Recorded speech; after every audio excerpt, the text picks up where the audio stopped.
Hello, peeps and hello, peppers, and welcome to Thursday Thoughts. Hello, stranger. It's great to have you here.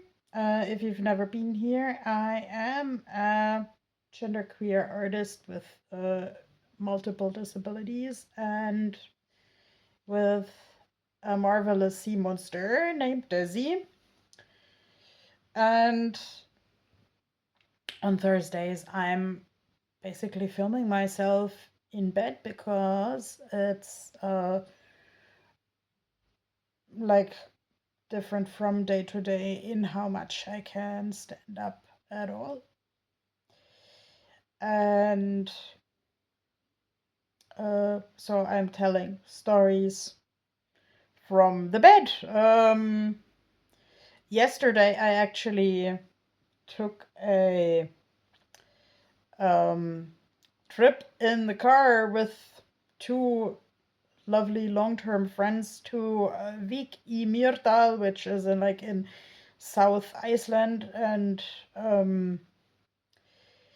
known for a very lovely uh, small church that is the highest point in the village, small town, and obviously, if a nearby volcano erupts, all the people have to evacuate to this church. I don't know if they go into this church because it is my understanding that this issue has never physically happened. I don't know if all the people who live in this place physically would fit into the church because this church looks like it was built before there were so many Icelanders and other people who like living in Iceland and who yes are, it's always my understanding, relatively used to the risk.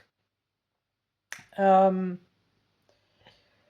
but yeah, the church was on a mountain, and of course, Vik í Mýrdal is also like very famous for this black beach. I wanted to get out on the black beach, and I wanted to like film something with my lovely monster because like these flat beaches where the flood comes in are called fjara in Icelandic, and there is this fable animal that you call fjörulatli. Fjöru is a deflection of fjara, so I think my monster should have been in the fjara, and actually my friend also took the monster to the fjara, but I couldn't go because there was like so much wind that I couldn't keep the balance. Uh, so I thought I might take a moment to tell people who are interested in traveling to Iceland, please, accidents happen here a lot because people expect the same weather and nature conditions as they have at home. That is mostly not the case. When a couple of years ago I took the ring road with some friends, we sometimes actually had to stop the car in the middle of the street to chase the sheep from the street. I still don't know what is actually the proper way to react to this, but you are advised to like not stop in the middle of the street to see any northern lights, sheep, horses. The farmers are usually not thrilled when you go just pet or feed horses. Yesterday, my Icelandic friend actually delivered a huge speech how the Icelandic horse was pure bred for literally hundreds of years, and of course the friendliest horses were chosen to continue the breed. So most Icelandic horses that you will find are actually like curious, happy to see people. But yeah, I've like I was a lot into horsemanship when I was a kid before my muscles shriveled. And like even then, I read in books and magazines that you shouldn't feed horses that you don't know, because especially if the pasture is fenced with barbed wire, then the horse can get like seriously injured, and like you don't know if you spread diseases between horses by feeding them with your hand, and you don't know if the horses have like, I mean, any mammal can have diabetes and food allergies and whatnot. Okay, so watching any type of animal from afar is nice. Touching animals, if it can be avoided, weather conditions, when you come here, be prepared for everything. Um, one of these days, I also had a fun conversation about like electric cars suddenly stopping in the landscape. So obviously there are like very different types of electric cars. Yes, we rode in an electric car, and yes, this car was equipped for the countryside because the owner has friends and family in the countryside. But many electric cars that you see here are city cars. In case you shouldn't know that, Iceland has only one bigger city, that's Reykjavik, and um, that is only the same size as a middle-sized Central European city. Of course, all other places are growing too. Like we saw a lot of nice new houses in Vik í Mýrdal, and we discovered a restaurant there too with a volcano bread. And I mean, of course, this sounds cute, but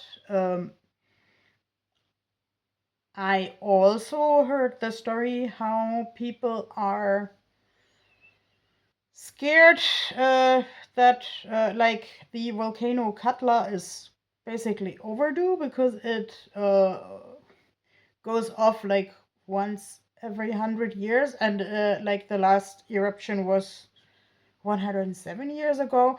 So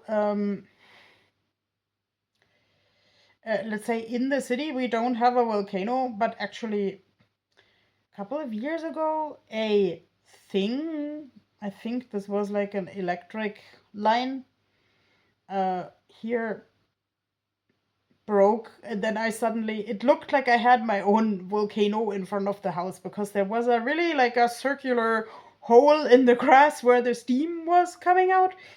um that was actually like amusing, but I wouldn't want to dig in this either, because let's say when you fiddle with the nature in ways that are not approved and supervised, then it is my experience that no one else feels responsible for that. Um,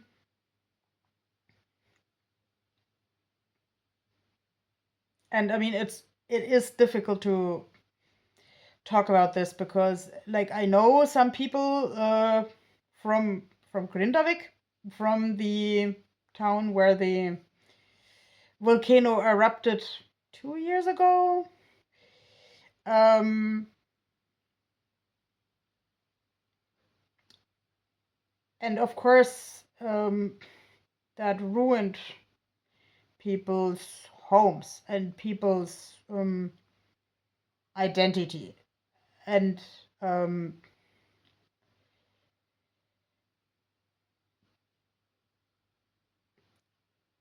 it reminds me a little bit of this lost place named Centralia, Pennsylvania, where the where like some coal mine is still burning after decades, and the houses stand in sinkholes, and some people refuse to leave.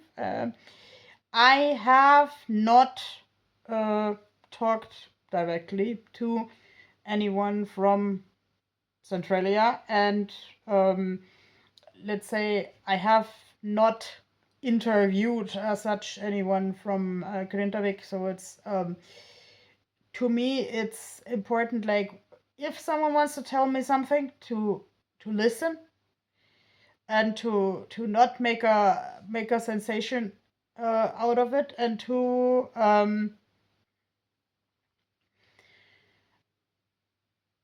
live in the here and now as far as I can do that, because let's say if there is a brick falling on my head tomorrow, then my time on this earth is also over. But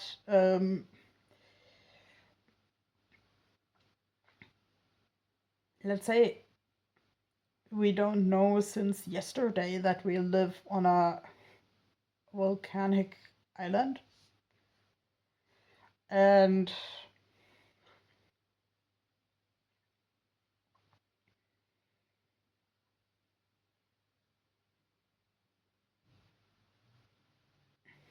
let's say now I'm talking like the priests in my church here, and let's, dear God, give the government the wits to make good decisions.